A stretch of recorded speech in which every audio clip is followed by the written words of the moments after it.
जानी नहीं। हम न तलवार के धार से न गोलियों की बौछार से, बंदा डरता है सिर्फ परवल। फिल्म और हिट हुई है जिसका नाम है फसल, दिनेश लाल यादव, अम्रपाली जी है, जिसका गाना भी मैरून कलर सड़िया, हाँ, ये गाना बहुत ज्यादा चल रहा है। निहारा ताड़ू, तो ये गाना भी हिट है। फिर खेसारी भैया के साथ मेरी फिल्म हिट हुई डोली से जाके रखना। संघर्ष करेंगे तो उनको कामयाब होना ही होना है। खेल रहे हैं, लाखों में खेल रहे हैं, करोड़ों में खेल रहे हैं।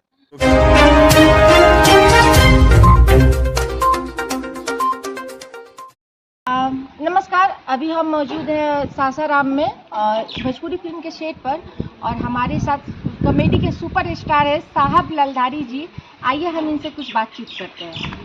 नमस्ते सर। नमस्कार, और मैं नमस्कार करता हूँ, प्रणाम करता हूँ जितने भी मेरे श्रोतागण इस यूट्यूब के माध्यम से देख रहे हैं, सबको मेरा प्रणाम। सर मतलब आप इस लाइन में कितने दिन से फिल्म इंडस्ट्री में? इस लाइन में तो मैं 2009 में आया था, लेकिन रियलिटी शो था महुआ टीवी। जी। तो महुआ टीवी पे एक शो आता था जिसका नाम था हंसी का अखाड़ा, जिसका मैं विनर हुआ। फिर उसके बाद 2011 में लाफ्टर एक्सप्रेस महुआ टीवी पे आया, उसका मैं विनर हुआ। तो फिर उसके बाद 2-3 साल में स्टेज शो करने लगा। स्टेज शो बड़े बड़े शो मिलने लगे, जैसे दिल्ली, बम्बई, कलकत्ता, हर जगह बड़े बड़े शो मिलने लगे। तो शो करते थे। फिर 2014 से इंडस्ट्री लाइन में आया मैं, फिल्म लाइन में। तो सर मतलब सबसे पहले आपने भोजपुरी फिल्म कौन सी थी? सबसे पहली भोजपुरी फिल्म है जिसका नाम है लब के सौदा, जिसमें मुझे एक्टिंग उक्टिंग नहीं आता था। अच्छा। बस एक लोग सिग्नेश्वर है ना, पटना के आगे सिग्नेश्वर है। जी। तो वहाँ सिग्नेश्वर में ही एक लोग दोस्त थे, बना रहे थे। तो यूट्यूब से, वो क्या नाम है, फेसबुक से देखे तो बुलाए, तो वही कहिए करने और किसी तरह से की है पहली भोजपुरी फिल्म लब के सौदा।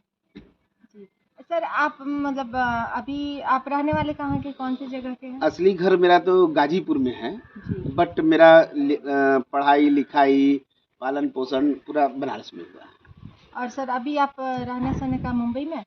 मुंबई में पहले रहता था, लेकिन लॉकडाउन से मैं बनारस में आके रहने लगा, क्योंकि सब लोग भाग रहा था तो मैं भी वहाँ से निकला, तब बनारस में गया। सर मतलब आप जब आपकी जो फिल्म या जो सीरियल से हिट हुआ, कौन सी वो फिल्म सीरियल थी जो सबसे ज़्यादा पब्लिक में, दर्शकों को, सबसे मन को जीतने वाली थी? देखिए, सीरियल तो हमने 2 सीरियल किया। स्टार प्लस पे जो एक सीरियल आता था रुक जाना नहीं, हाँ, 2013 में किया था।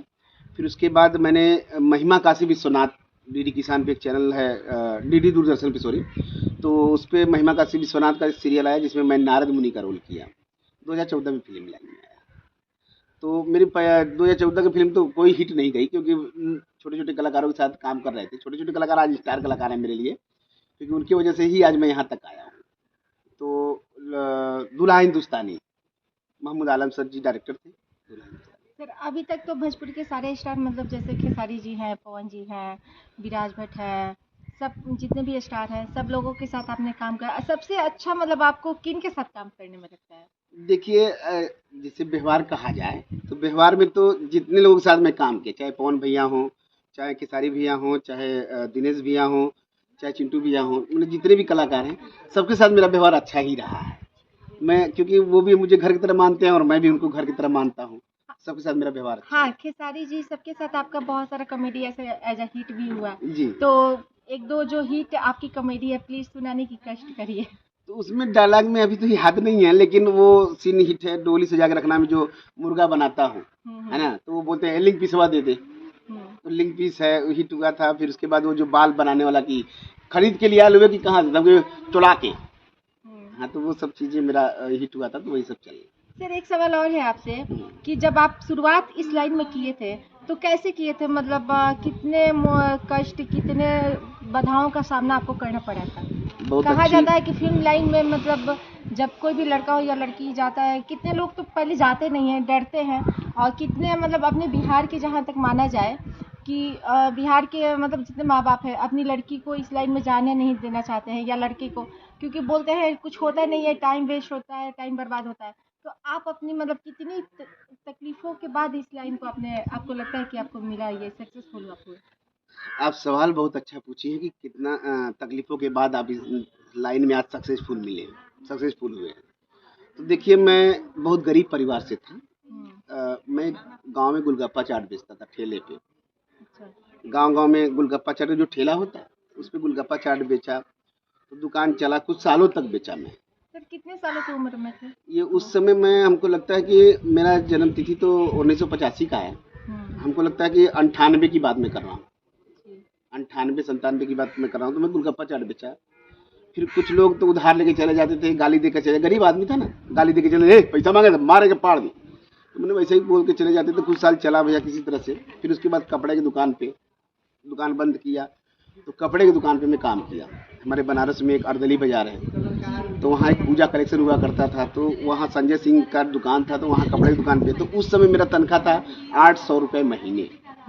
उस समय तो 800 रुपये महीने पे मैं काम किया, उनके यहाँ काम किया। फिर उसके बाद ये मैं बात कर रहा हूँ 2020 का, 2020 नहीं सॉरी 2000 नहीं सॉरी 2000 की मैं बात कर रहा हूँ। तो उस समय मैं कपड़े की दुकान पे काम करने लगा। 97 में तो अपना गोलगप्पा चाट लगाया। फिर 2000 में ये कपड़े की दुकान पे मैं काम करने लगा। फिर कुछ दिन वो एकदम करते करते थक गया मैं, कि सुबह जाना, फिर वहाँ रात को 12-1 बजे आना, दुकान बंद करके एकदम पागल हो गया। तो मैं ड्राइवरी सीखा। फिर 2001 से लेकर के 2009 तक ड्राइवरी किया। हमारे बनारस में अर्दली बाजार है, चेयरमैन साहब कोयलियर विभाग में थे, वो रिटायर हो चुके थे, बुढ़े थे, और अभी तो नहीं रहे हमारे बीच। तो उनके यहाँ मैं गाड़ी चलाया 9 साल जी, ड्राइवर का नाम।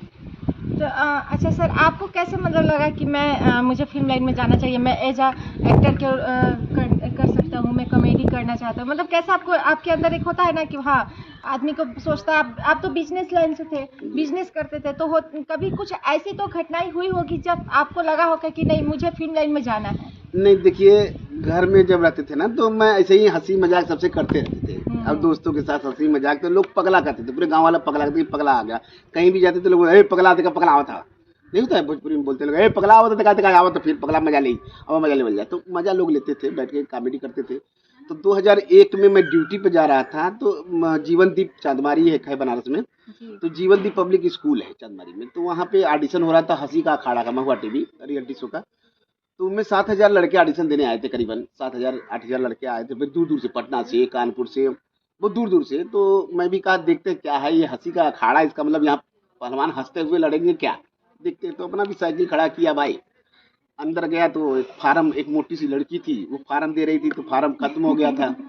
फार्म खत्म हो गया तो हमको, मैडम दे दीजिए, हमको भी जाना था। बोले फार्म नहीं है। तो दूसरे का फार्म फेंका हुआ था, ऐसे लुढ़िया कर उसको खोला, और उसको ऐसे ऐसे करके उस पर उसका दूसरे का नाम लिखा हुआ था, उसका काट कर। तो उस समय मेरे पास मोबाइल नहीं था। अच्छा, उस समय आपको फॉर्म तक नहीं मिला? नहीं मिला अंदर जाने के लिए। तो वो मेरे पास मोबाइल नहीं था, तो अपना नाम, उसका नाम काट कर, जो दूसरे का फेंका हुआ था उसका नाम काट करके मैं अपना नाम लिखा, साहब लाल। फिर उसके बाद भैया का मोबाइल, मतलब भैया ड्यूटी कर रहे थे, सुपरवाइजर थे दारा नगर में, बनारस में। तो उनका मोबाइल नंबर लिखा मैं, तो उनका लिख करके पूरा एड्रेस सब लिखा, तो जमा किया। तो मुझे एक पर्ची मिली, तो अंदर जाने का मौका मिला। तो अंदर देखे तो बहुत लोग एक से एक बढ़ करके यहाँ वहाँ ऑडिशन दे रहे हैं। मतलब एक रूम में ऑडिशन चल रहा था, लेकिन रिहर्सल लोग बाहर कर रहे थे, गेट के अंदर कर रहे थे, और रूम में ऑडिशन दे रहे थे 7,000 लड़के। तो देते देते इसे दे रहे थे। तो हम भी गए भी, मेरा रात को 9 बजे एंट्री आया, सुबह 9 बजे का गया, रात के 9 बजे आया, बिना खाए पिए इसे बैठे देखेंगे अंदर क्या हो रहा है। तो गए, तो पता नहीं मैंने क्या बोला। 15 दिन बाद वहाँ से लखनऊ, सॉरी दिल्ली, नोएडा सेक्टर 16 से फ़ोन आता है कि आपका सिलेक्शन हो चुका है, 7,000 लड़कों में से सिर्फ आप ही बनारस से हैं। उनकी क्या बात कर रहे हैं, हमसे मजाक कर रहे हैं। उसके नहीं, तो आपका सिलेक्शन हो चुका है, आपको आना है, और रियलिटी शो है, और करना है। तो गया। फिर हमको नहीं पता था कि मैं विनर हो जाऊँगा। वहाँ से लिख के मिलता था कुछ, तो मैं अपने से बनाकर बोलता था कुछ। अच्छा। और विनर हो गया मैं, मतलब वहाँ पे भी अपना बनाकर बोलता था मैं। तो सर ये तो मतलब जब आपको आया होगा कॉल, तो आपने अपने घर में बताया था, तो आपके घर वालों का क्या रिएक्ट था, मतलब आपके मम्मी पापा जो भी थे? देखिए, पापा की तरफ क्या मतलब था कि हाँ इस लाइन में तुम जाओ या नहीं जाओ, आप जा सकते या नहीं? हाँ, पापा की तरफ से तो पूरा सपोर्ट था। जो मेरे पिताजी, उनकी तरफ से पूरा सपोर्ट था कि नहीं, आप अगर ये आ रहा है तो आप करिए। लेकिन मम्मी की तरफ से नहीं था, कि बोले ये सब क्या करेंगे, मम्मी को क्या पता है, वो तो घर में रहती है ना। तो बोले ये सब नहीं करना है, ये सब गलत काम है, ये वो। तो वो सब। लेकिन हमारे जो जीजा थे वो तो और मेरे खिलाफ थे, बोले नचनिया बनेगा, पदनिया बनेगा, ये जा रहे नाचने जाएंगे। हाँ, हमारे बिहार में सुना जाता है, मतलब सुनने को मिलता है, बहुत सारे लोग, बहुत सारे कलाकार, बहुत सारे लड़के लड़की कहते हैं, या सबके फैमिली वाले कहते हैं कि नचनिया बचनिया। तो मतलब इस पे आपको क्या बोलना है कि? तो वही मैं बोला कि ठीक है नचनिया पदनिया, लेकिन पापा बोल रहे हैं जाने के लिए, तो मैं जाऊंगा, एक बार ट्राई मारूंगा।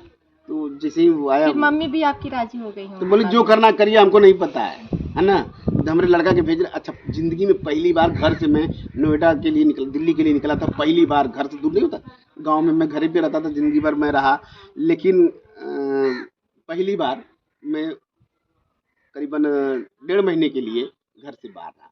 तो इधर माँ रो रही हैं और उधर दिल्ली में मैं रो रहा हूँ। इधर मेरा परिवार रो रहा है, उधर दिल्ली में मैं रो रहा हूँ, क्योंकि मुझे अच्छा नहीं लग रहा था कि मेरी मम्मी कैसी होगी, मेरे पापा कैसे होंगे, मेरे भैया कैसे होंगे। और वो बोलते कि अकेले गया, पहली बार गया है, कहाँ है कहाँ नहीं है, खाया कि नहीं खाया। अच्छा, मोबाइल भी नहीं होता था हाँ, उस समय में। मेरे पास। मोबाइल 2009 में कहाँ मोबाइल था मेरे नहीं, पास। उस समय तो मोबाइल। हाँ, तो मोबाइल नहीं था। किसी तरह से सर का मोबाइल लेकर के नंबर लिखे हुए थे भैया के फोन पे।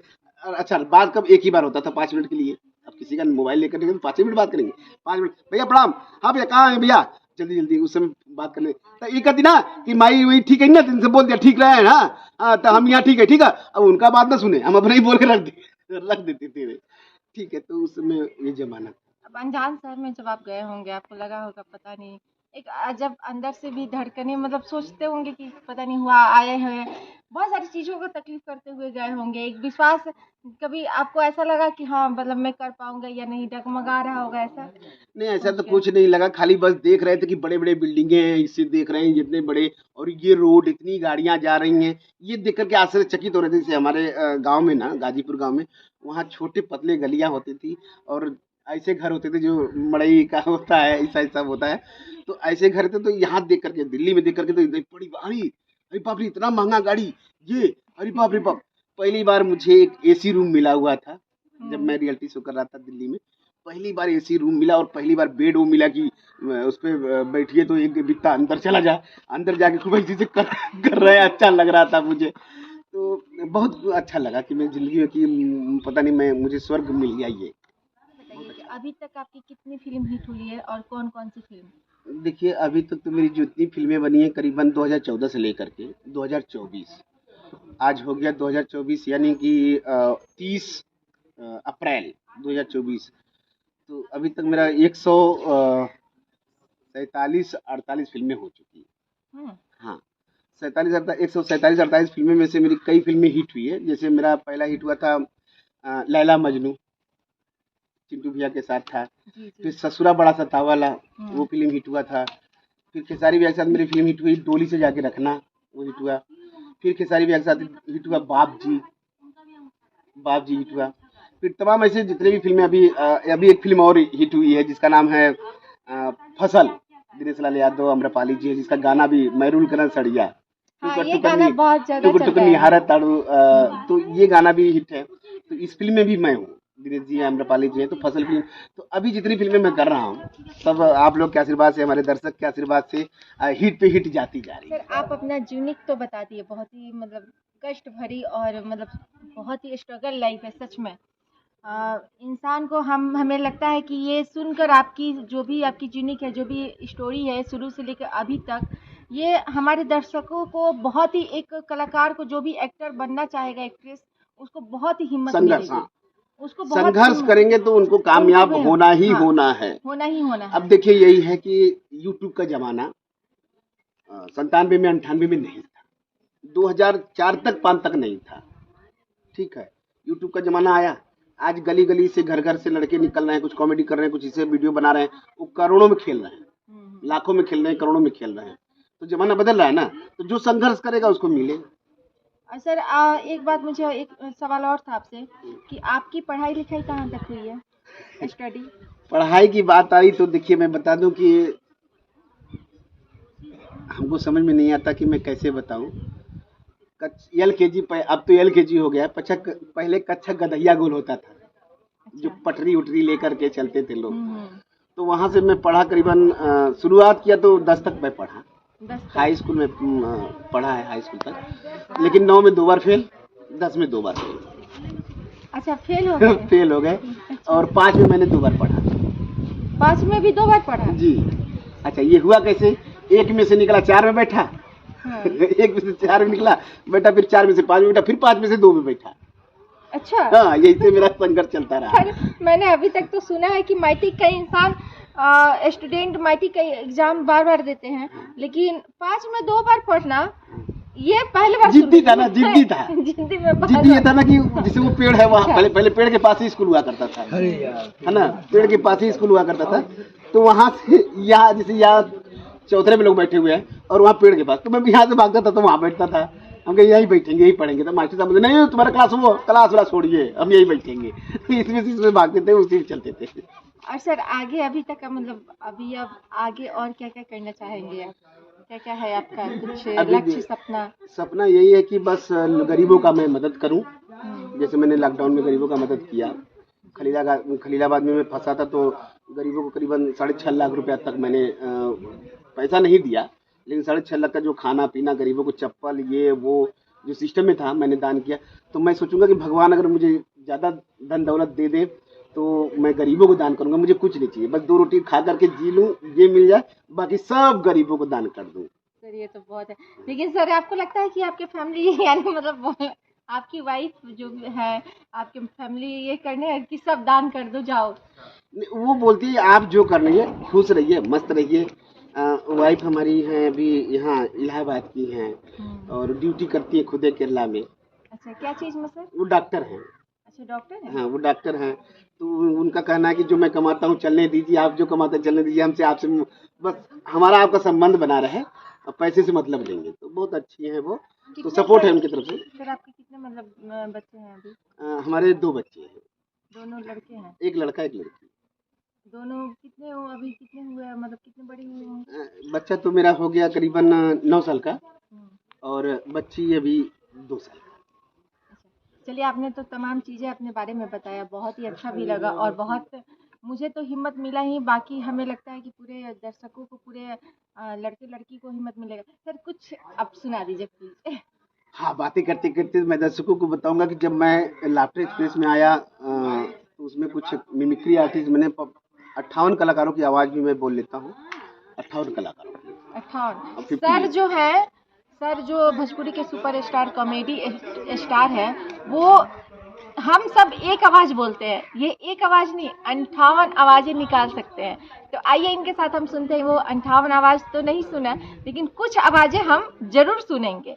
उतना कष्ट सर को नहीं देंगे, लेकिन कुछ कोशिश करेंगे कि सर रिक्वेस्ट कर रहे हैं, आप कुछ तो सुनाइए। हाँ, तो आइए मैं सुनाता हूँ आपको।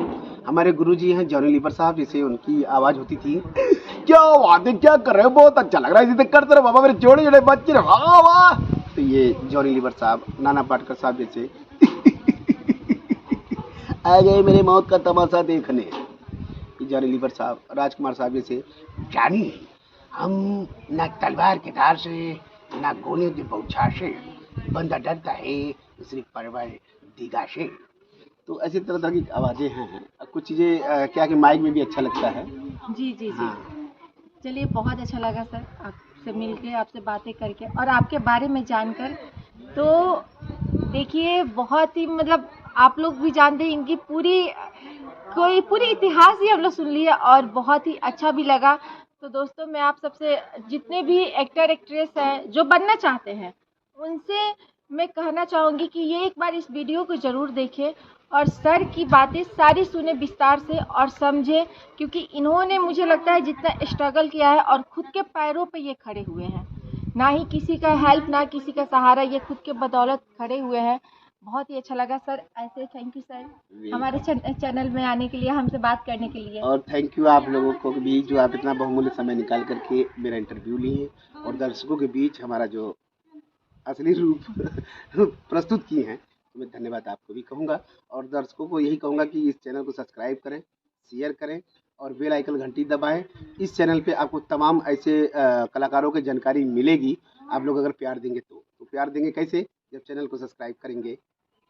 सर एक बार अपने आवाज़ में, अपने मोमेंट में बताइए इस चीज़ को। अच्छा, जैसे दबाइए, जैसे आप बताते इनका हैं। कहना कि यही चीज कॉमेडी करके, कॉमेडी में। अब भैया देखिए, सुनिए, उका है ना कि आप लोगों को ना बहुत कुछ मिलेगा इस चैनल पे, लेकिन वो मिलेगा कैसे, जब आप ना इस चैनल को सब्सक्राइब करेंगे। लाल वाला जो घंटी है उसको, नहीं घंटी नहीं, वो लाइन है, सब्सक्राइब वाला बटन है, उसको दबाइए, फिर बेल का घंटी दबाइए, टिंग, उसके बाद आपको सब जानकारी मिलेगा।